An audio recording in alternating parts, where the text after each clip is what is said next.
Hi everyone, and welcome to the webinar. If you're joining us from New York City, we appreciate you joining us on this rainy day. My name is Mara McGinnis, and I am joined by my colleague Erica Andrew.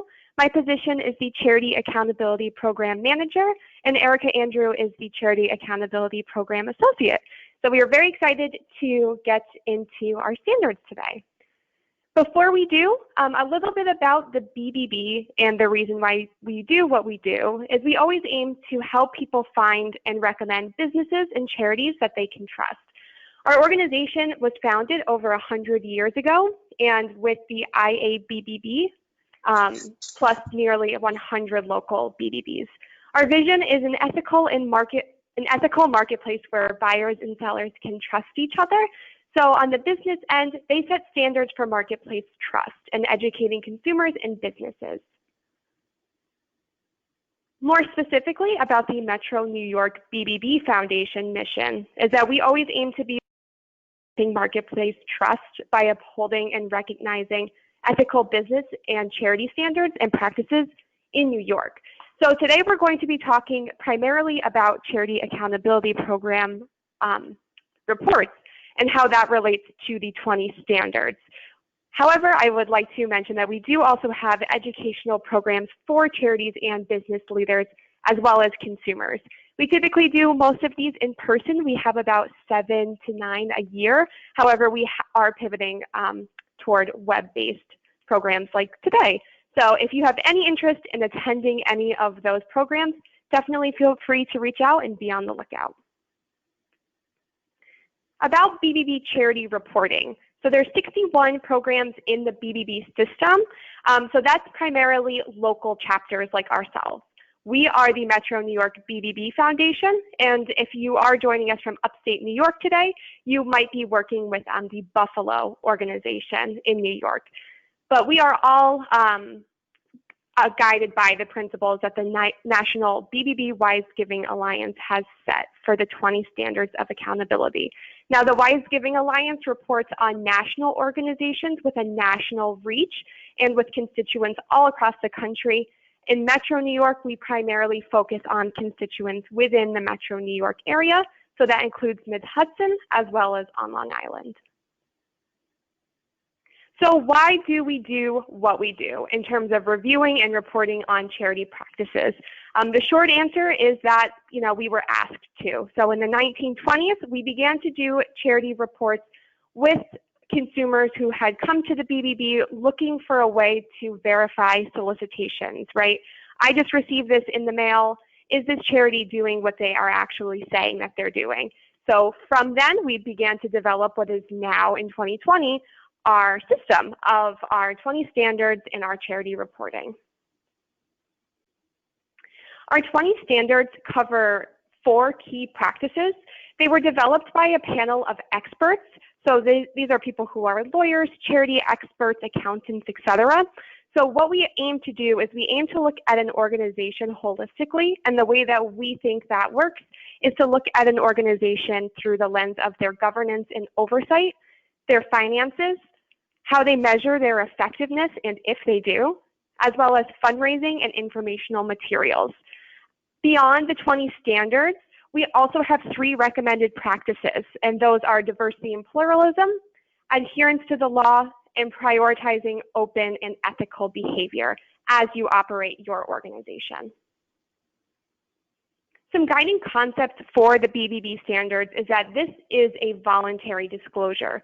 So every BBB charity report that you see that is filled out and evaluated, that organization has chosen to do so on a voluntary basis. So what we want to make sure that we're doing is we want to make sure that we are accurately reporting what their organization is doing as it correlates to our standards, right? So we want to make sure that our donors are not being misled by solicitations that they receive, that there's clarity about the use of donations.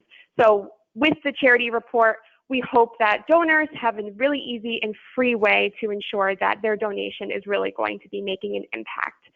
We focus on achieving a nonprofit mission as that relates to measuring effectiveness, which we will get into. Some additional guiding concepts for BBB standards.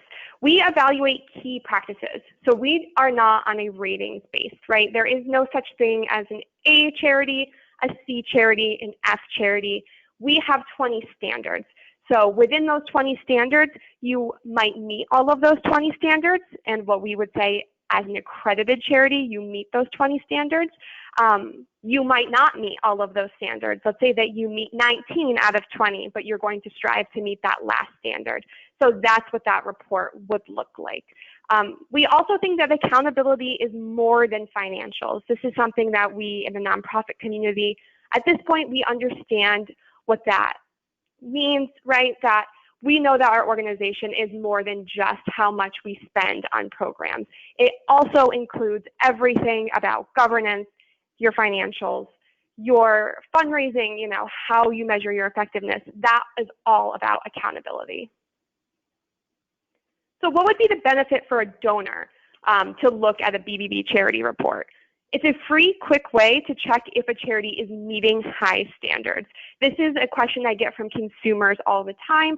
I would like to know if XYZ charity is accredited. Do they meet your standards? The BBB Seal is a widely recognized valued charity trust mark. So if you are a BBB Charity Seal holder, that is an easy way to note to your donors that you have voluntarily gone through the BBB process and you have held yourself accountable enough to meet the 20 standards.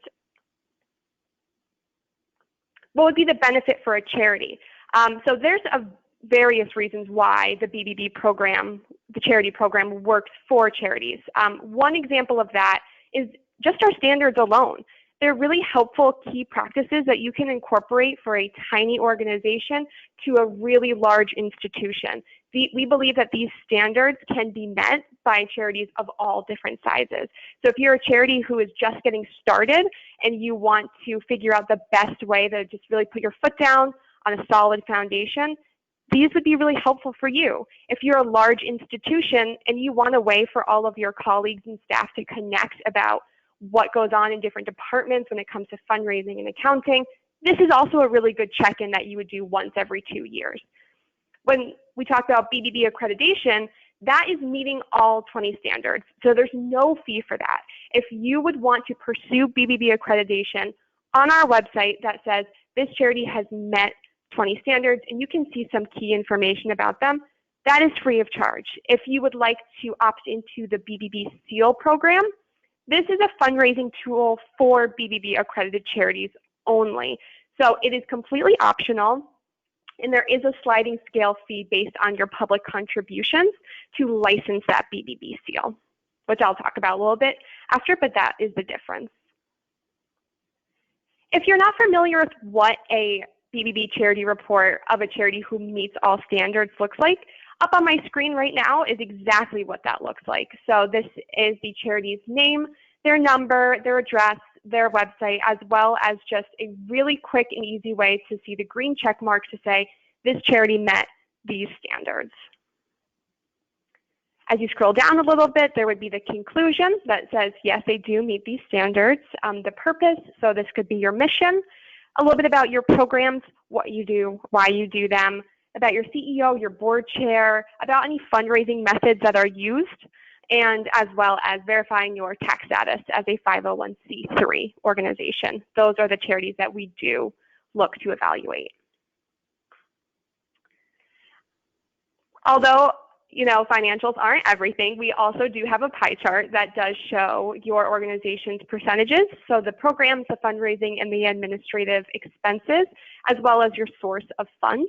So this is where your income would be listed. And just a little bit about the value of the BBB Charity Seal. We did see that in the US, 73% of people who are familiar with the BBB Seal are more likely to donate if a charity displays that on an appeal.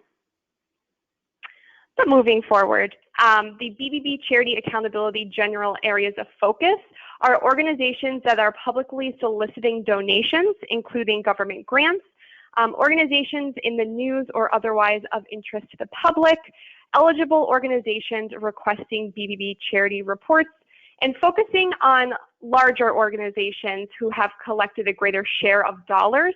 So organizations that have been incorporated for more than 3 years is typically what we look for. We don't exclude any charities, so I don't want to say that we don't report on organizations that don't really fall in that threshold. We're really happy to work with any organization of any size.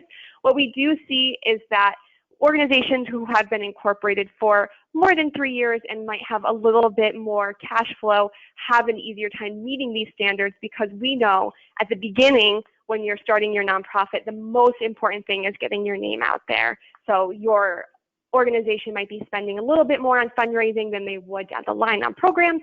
So that's why we would be looking at organizations who are a little bit larger. I did want to mention earlier, I did forget just some housekeeping about this presentation. This is being recorded, and we are going to send you the PDF slides with the email that you used to register for the presentation. So I will be sending these slides after the fact.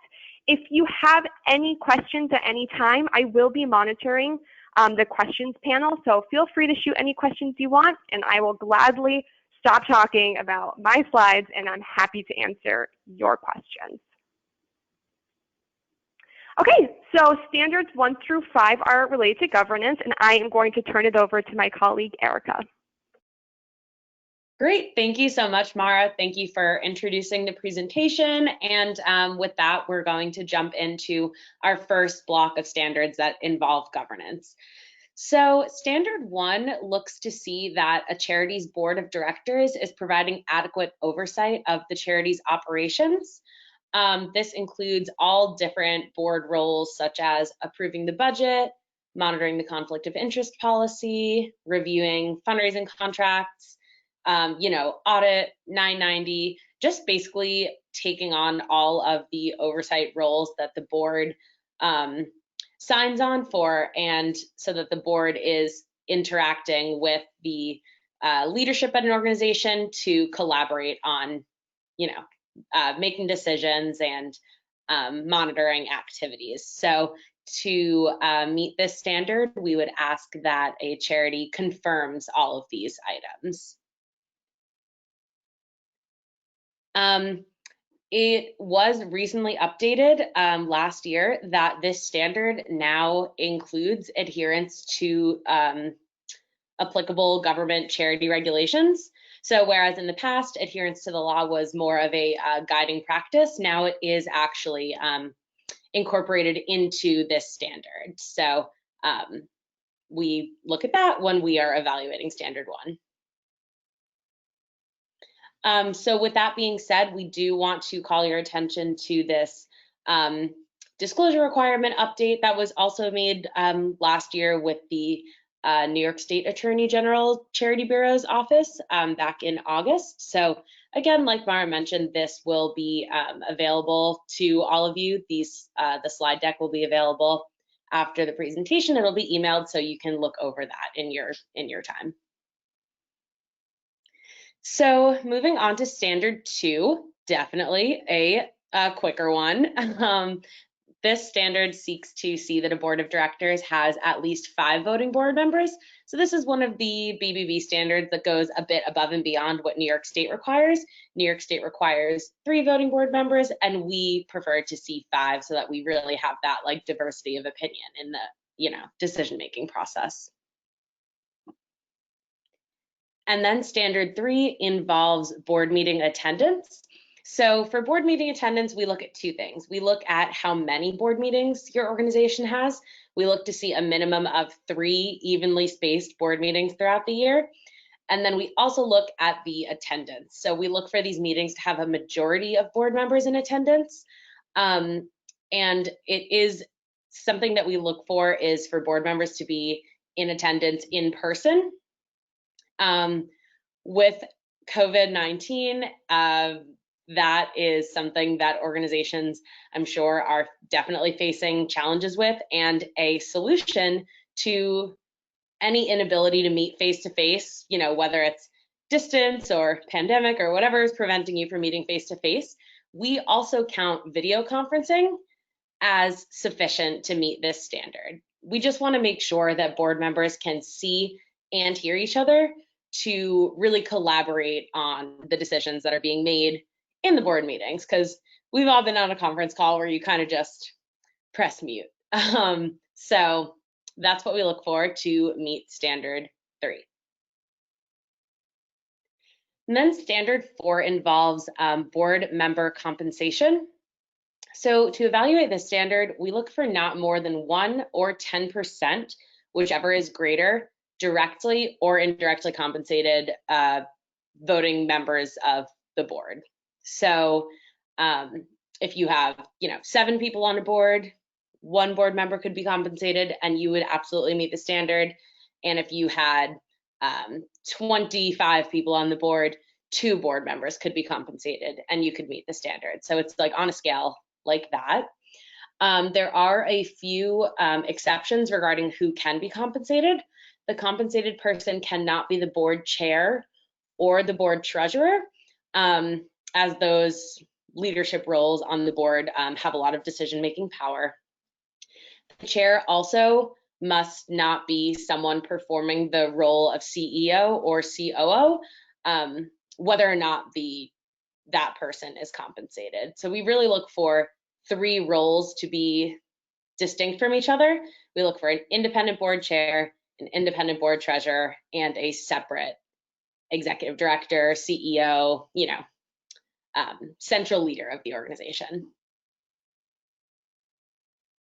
As I just mentioned, we want the board chair and the board the board chair and the board treasurer to be separate to meet standard 4.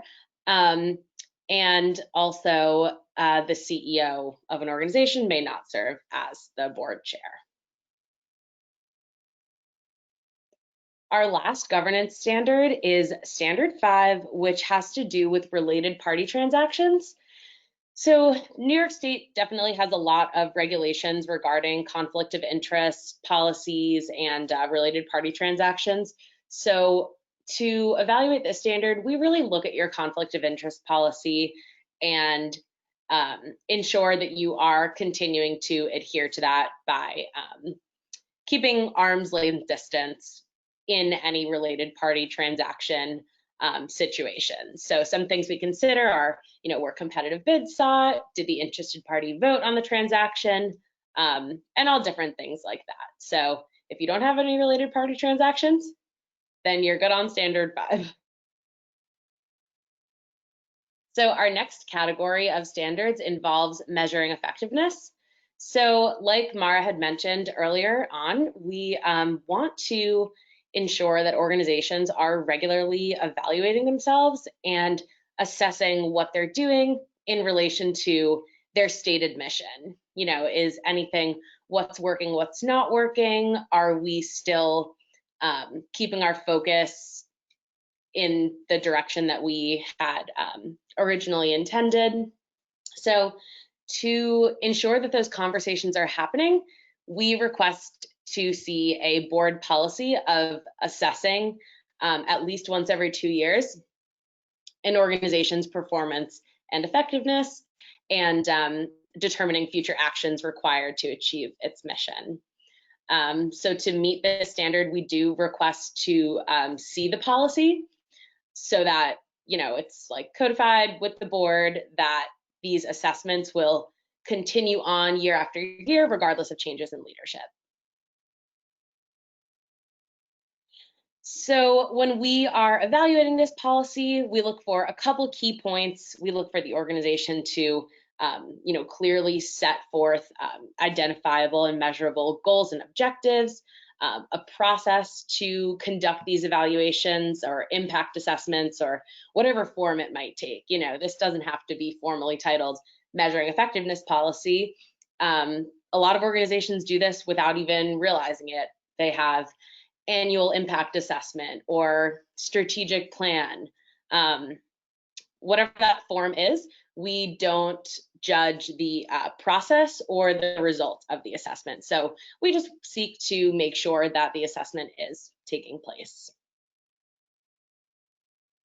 And then standard 7 involves the written report of the effectiveness assessment. So this is the document that we do not request to see, but we do want to make sure that it is being produced in some capacity. So we ask that when an organization conducts a measuring effectiveness assessment, that organization also produces some kind of written report to present the findings of that assessment to the board. We just want to make sure that these large-scale conversations about the mission and the future of the organization are being communicated and documented so that they are shared between the leadership and the board so that everyone's on the same page. If you are maybe new to the measuring effectiveness assessment, like if you maybe don't have a policy or if you don't have a means of creating a written report, here are a couple of questions that are some guiding points maybe to think about if this is something that you're considering implementing at your organization. And that wraps up the measuring effectiveness standards. So I'm going to pass it back over to Mara, who will be covering financial standards. All right, thank you, Erica. So standards 8, 9, and 10 are the financial standards that set target spending ratios. But before we talk about ratios, it's important to talk about the overhead myth. So some years back, the BBB Wise Giving Alliance, GuideStar, and Charity Navigator put out a letter to the donors of America as well as the nonprofits of America that wanted to just have more of like a PSA to say, we are more than our financials, right? We are more than our overhead. So when we're talking about the percentage of charity expenses that go to administrative and fundraising costs, that's not exactly the most accurate representation of the organization. Within that, we do have ratios and percentage target ratios that we do abide by, but it's important to say that these ratios aren't everything. So by itself, it's not a good indicator of nonprofit performance, so other factors matter like transparency, governance, leadership, and results. So we do say that organizations should keep overhead spending reasonable in proportion to mission costs, but we did set these ratios with the hope and with the idea that most organizations can meet these standards. So about 93% of the charities that have been evaluated by the Metro New York BBB do meet these program and fundraising ratio standards. 7% or fewer do not meet them, do not meet them. So we hope and we do see from our data that these are easily met. So standard 8, that has to do with program expense ratio. So program expenses should be 65% or more. So the way that we get that is we look at your total program expenses and we look at your total expenses in general, and we hope that that will be at least 65%. So a common misunderstanding about a quote-unquote program expense, definitely look at what GAAP has to say about what a program expense is.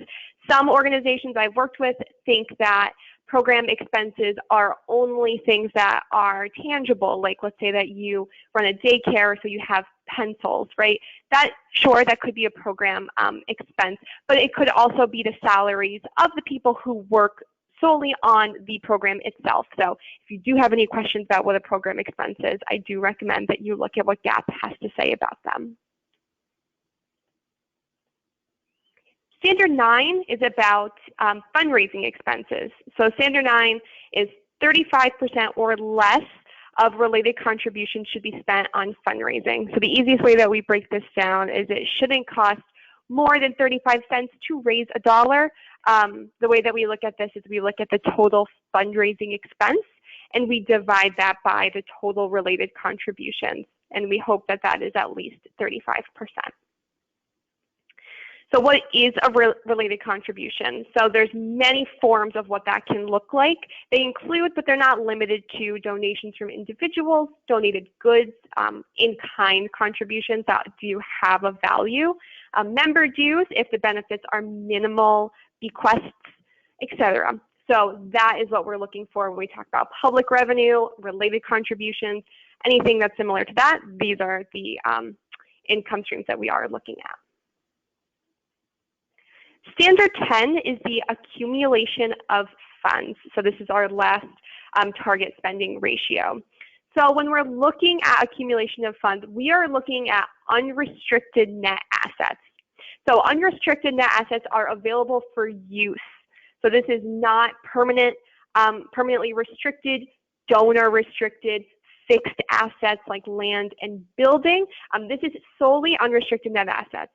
So we say in Standard 10 that these should not exceed 3 times your last year's expense or 3 times the size of your current year's budget. So some organizations would say that you would be in a lucky position to have 3 times your last year's expenses in your unrestricted net assets. Some organizations just have a different structure. So if you are an organization that does have a different structure and you are over that limit, you can still meet this standard by disclosing it on all points of direct mail and marketing appeals. So essentially wherever you are soliciting funds, if you disclose what your situation is, why you do have a number of that size in your unrestricted net assets, just make it clear, right? So the whole point of Standard 10 is all about transparency, which is pretty much the name of the game when it comes to our standards. So unless otherwise informed, donors will expect that their contributions will be spent on current programs as well as fundraising and administrative expenses, but donors do expect that their funds will be going toward current programs. So this has been confirmed in public survey research. So again, just being really transparent about what your needs are and what your asks are of a donor is just a really important part of the BBB Standard 10. Standard 11 is about availability. So this is making sure that your, whether it's your CPA audit, your CPA review, or your internally prepared statements, that you've made it available to all upon request, complete with annual financial statements prepared in accordance with GAAP principles. So when we're talking about thresholds, it is important to know that the New York State requires an audit at different points, and it changes. It changed recently, so always make sure that you are abiding by what the Charities Bureau has to say about those thresholds. So again, we will be sending these slides after the fact, so ensure that you are abiding by what New York State says for thresholds. Standard 12, so we're going to be repeating this quite a bit because it does tie in with other standards. So when we're looking at your financial statements, whether it's an audit review, if it's an audit, if it's a review, or if it's internally prepared statements, we will be looking for your programs, fundraising, and administrative expenses to be broken out. And if your organization does have different programs, like multiple programs, those should be broken out as well, at least by category. So if you are an organization that has an education program as well as events, they're totally separate programs, those should be broken out in your financial statements. Again, it's just a really good measure of transparency, and it's just a key practice to be abiding by. And again, always referring to what Charities Bureau and GAAP has required of your organization to include in those financial statements. So on the screen here, you can also see how a functional breakdown of expenses can look if you have multiple programs.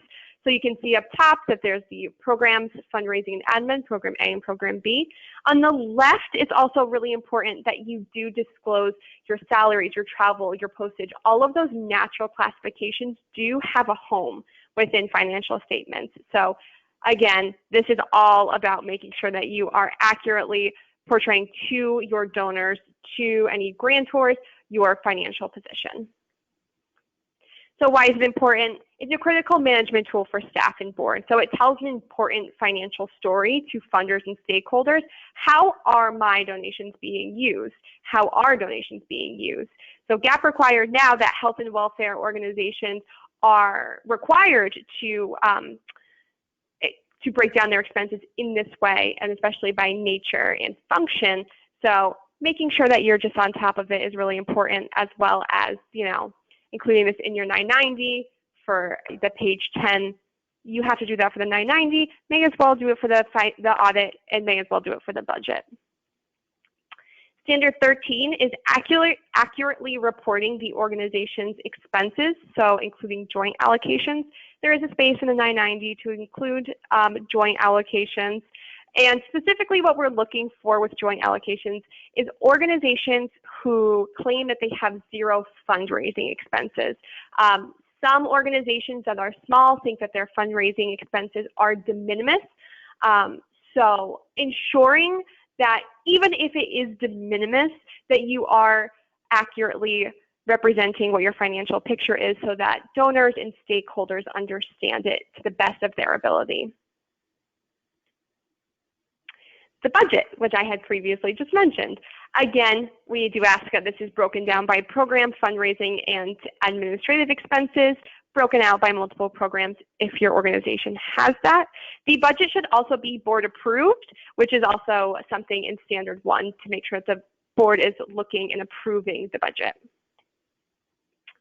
On my screen here, there is an example of a budget that does not meet BBB standards. And the reason why is that it's all including the natural classifications, no functional expenses. So I can't see, postage, accounting fees, rent, how much of that is programs, admin, and fundraising. Whereas something like this budget is one that does include those functional expense totals. So your program services, your supporting services broken out specifically by fundraising and admin. This is a really clear and concise way of showing us at the BBB where your organization intends to spend their money for the next fiscal year. If you do not have a budget that looks like this and you're eager to start one, we do have a resource here that we will be sending after the program. So fundraising standards are going to be our last 5 standards. I'm going to turn that over to Erica because our fundraising standards are really at the heart of what we do. Great, thank you so much. So these 5 standards really wrap up the charity evaluation process, and they seek to ensure that a charity is communicating with the public in ways that are accurate, complete, and transparent. So we look at a few things for that.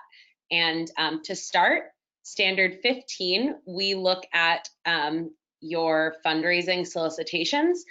So when you are submitting for a BBB report, we ask charities to identify what types of solicitations that they use and then submit to us a few examples of different informational materials that have been distributed so that we can look over them and see if all of the language that's used is accurate, truthful, and not misleading. So we look to see that stories and photos are up to date. Any key facts that are relevant to the donation may be disclosed. And also at the financial and success statistics that may be used. Sometimes you see a solicitation that says like 100% of your donation goes towards our programs. And if that is being used in a solicitation, we want to make sure that that is actually accurate, that maybe that donation is actually going into a restricted pool for a specific program. So basically, we just want to look at all solicitations and see, can you show that your charity does what it says that it's going to do with the donation? So this is to protect donors and also to protect your charity. It's important to make sure that your fundraising and development team is speaking with your legal team and making sure that everything is clear and able to be substantiated. So we have a couple of red flags listed there at the bottom that just prompt us to ask questions. Zero fundraising costs, 100% of your gift will go towards XYZ program, all of those different types of things. They don't necessarily mean that you're not meeting the standard by any means. We just want to reach out and make sure that that can actually be substantiated. And then we have our annual report standard, which was one of the most missed standards in 2019. So for an annual report, we're looking for a charity to have one single document that's kind of just a full snapshot of, what's going on at your organization. What did you do last year? So we look for this document to include your mission statement, a summary of your past year's program results.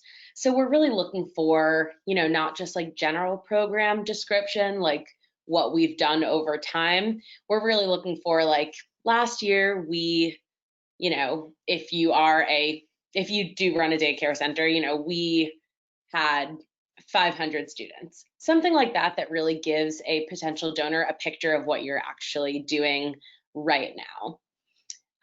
We also look for that to include a roster of your board officers, as well as the full board member roster. And then some key financial information.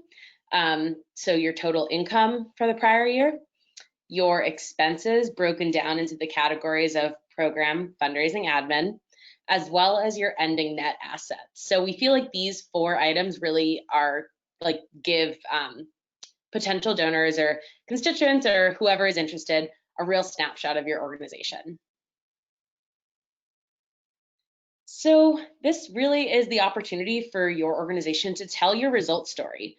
I think that a lot of people have this idea of an annual report as this huge, time-consuming, expensive undertaking, but this does not need to be like a glossy, fancy publication that gets mailed out to everyone who's ever interacted with your organization.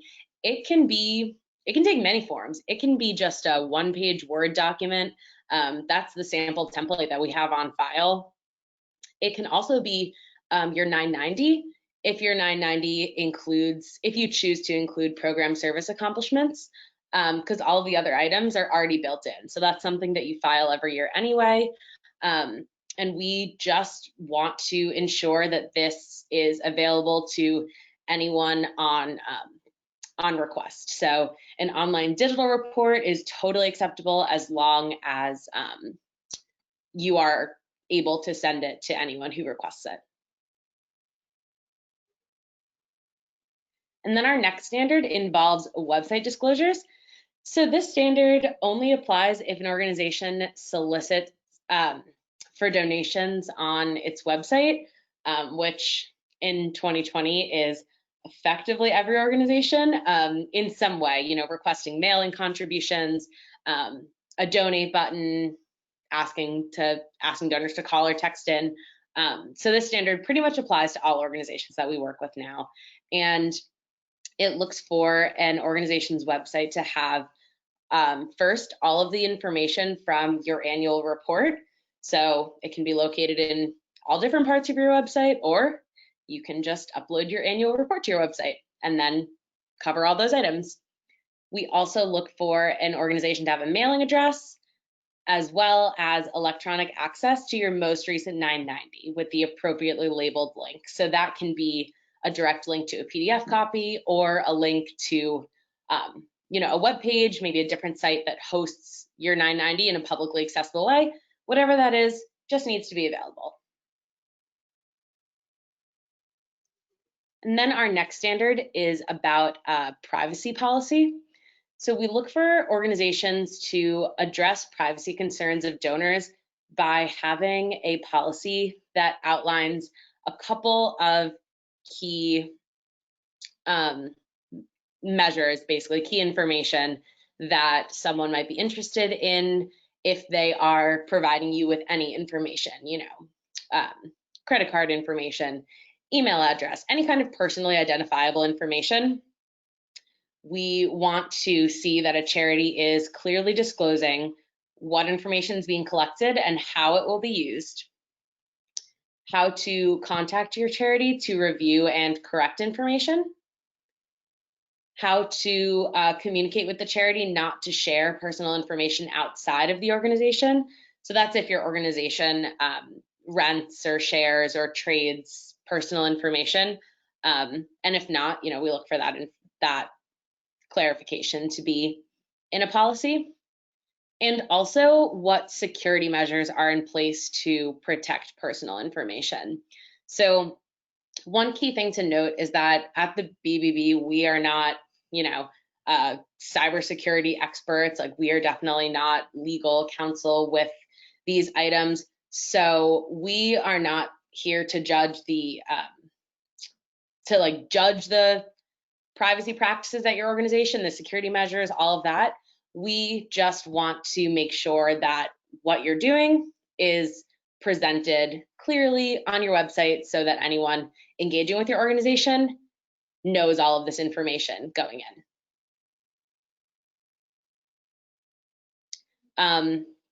The opt-out option can take the form of a checkbox and, on the mailing list page or emails or whatever it may be. A couple of resources if you are interested in learning more about cyber and data security are presented here for your review. Standard 19 is about cause-related marketing.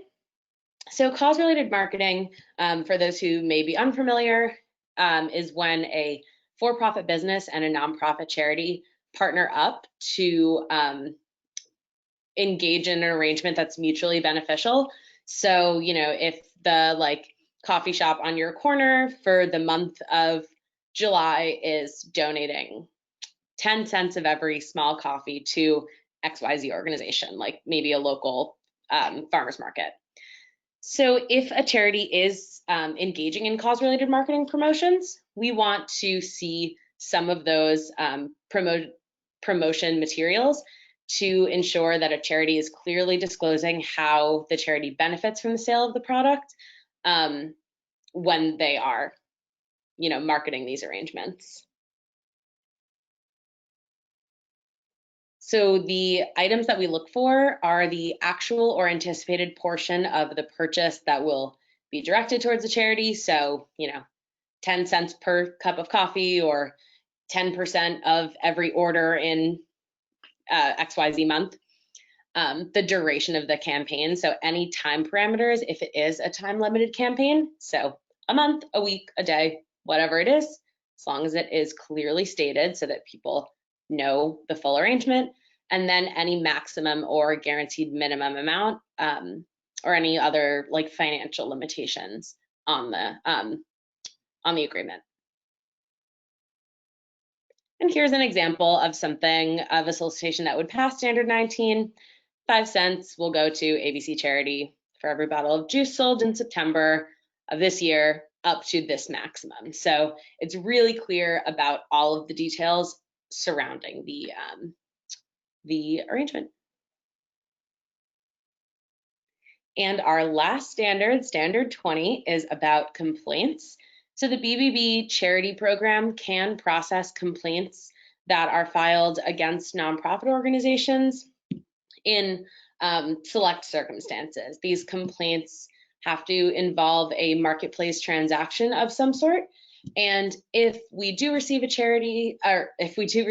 complaint towards a charity, we will reach out and to meet Standard 20, just require that the charity responds promptly to any complaints that are brought to their attention.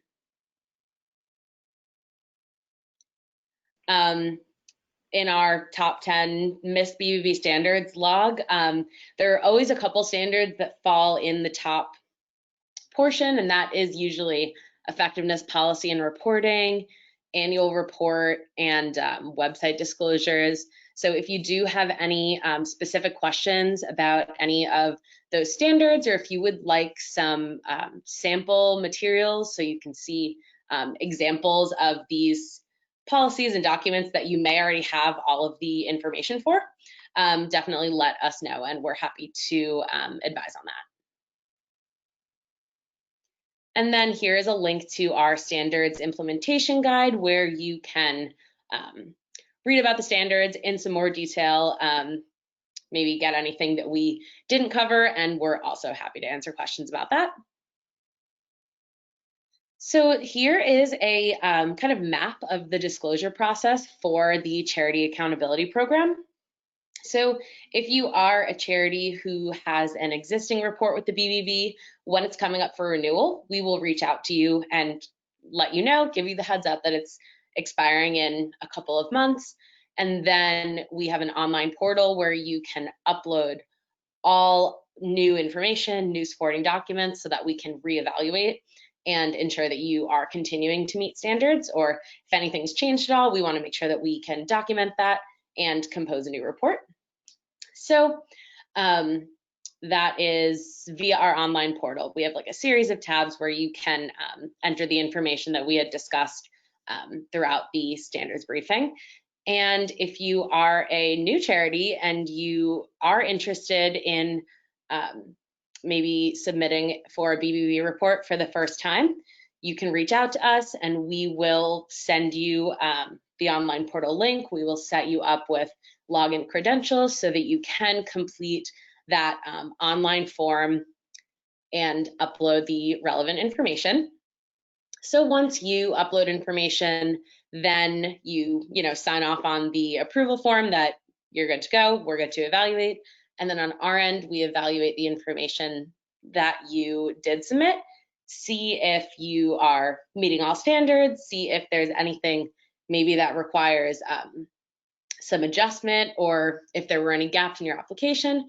We look over that and we always send you questions first. You'll never submit information and then like all of a sudden a report will be on our website. We really strive for a collaborative process, so it's a very two-way communication. Once we come to a stopping point and all of our questions have been resolved in some way, we send you a draft report to give a glance over what we will be publishing to the website, ensure that everything's factually accurate, and then we publish it to the website. So like Mara had mentioned before, meeting all 20 standards, you will be an accredited charity with a report published to our website at no cost. And that is the disclosure process in a nutshell. All right, thank you so much, Erica. I will take over for the rest of this. I did receive a couple of questions as we were going through the program, so I want to take a minute to address those. So two of those were about the measuring effectiveness policy. The first question was, I take it that this policy covers all of an organization's functions as opposed to simply fundraising and or a given board member's effectiveness. So that's right. So this measuring effectiveness policy is about making sure that you are living up to your mission. So really taking stock of the programs that you have been working on in the past 2 years. What's been working? What's not been working? Are we making sure that we're staying on mission and that we're not drifting off to something that is not mission related? So just always making sure that mission and your vision is top of mind is the reason why we did develop the measuring effectiveness standards. And it is not about any effectiveness of a board member, of staff, of a CEO. Those are totally separate items. The measuring effectiveness policy is only about measuring the effectiveness of your organization as a whole. So the second question was, is this like a strategic plan? This is just like a strategic plan. And in many cases, we do use a strategic plan as the measuring effectiveness policy. The only thing that we look for in a strategic plan is making sure that it is committed to once every 2 years, looking over and evaluating the effectiveness. Some strategic plans could be 3 years, 5 years, 10 years. That's probably structurally what works for your organization. If you do have something within that policy that says, this is a 10-year strategic plan, however, we do check in on this once every 2 years, and this is how we do it, and it goes along and correlates with our standard, that's totally fine, and we would be happy to look at your strategic plan.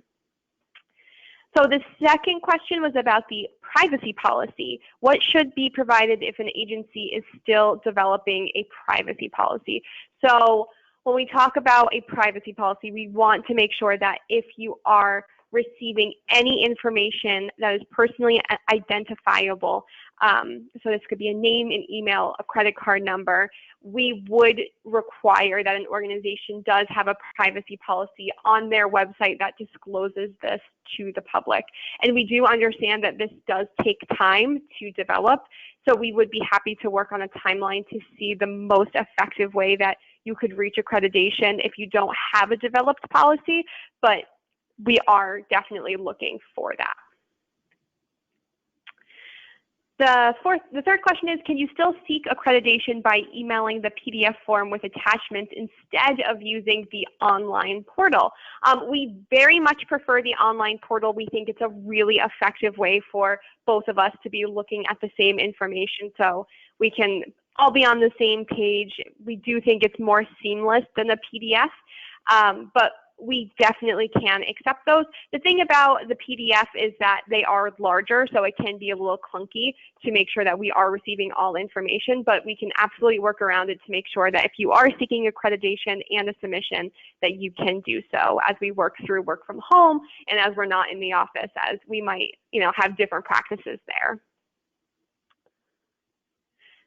The next question is there a master list where a donor can check if a charity is really BBB accredited, going beyond the seal or BBB verbiage that they are using?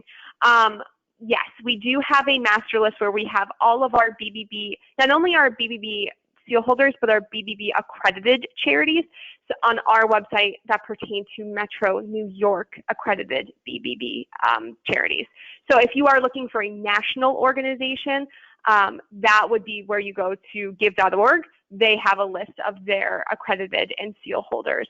So if you would like that information, I would be happy to send it your way. But yes, in short, there is a master list where you can definitely verify who is BBB accredited. So again, making sure that you are checking in with the New York State Attorney General Charities Bureau. Most important to make sure that you are going through their regulatory information and seeking their guidance. FASB as well.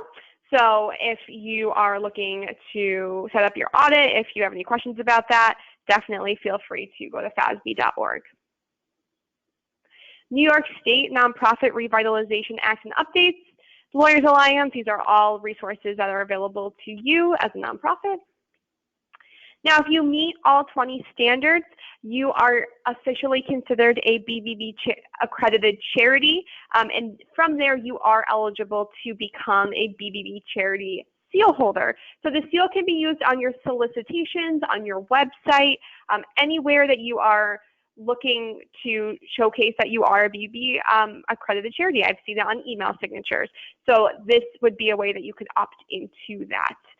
There is no cost to be accredited, but there is a cost that is on a sliding scale based on your public revenue or related contributions that we had talked about previously.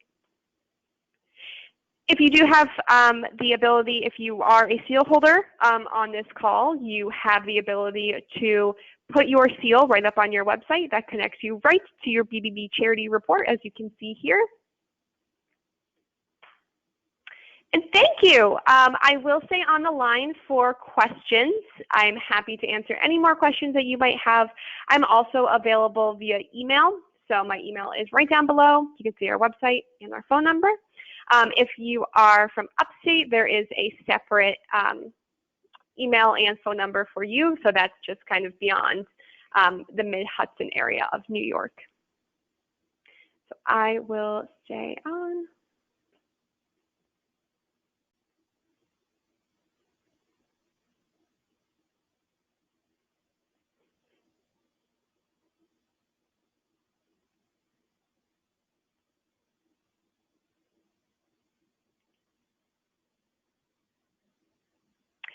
Okay, well, I am not seeing any more questions, so I want to, again, really thank you for joining us on this call today. I think that utilizing this time where we are all mostly working from home to really prioritize taking accountability of our organization, making sure that we are fully being transparent and following these standards is a great time to check in. So if you have any further questions about how to submit, happy to answer them.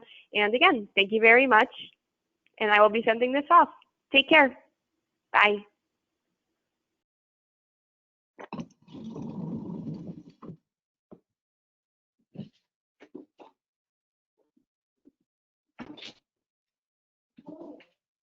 That was so bad. Oh, we did not do a good job. Ah.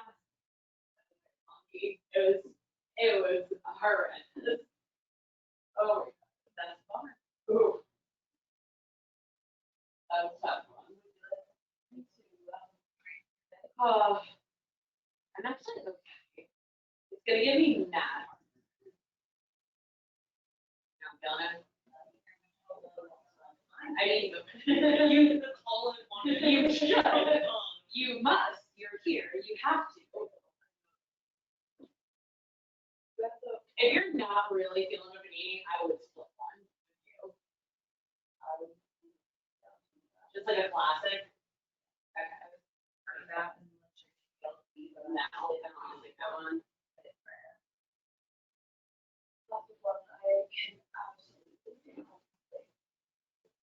Like a good half classic.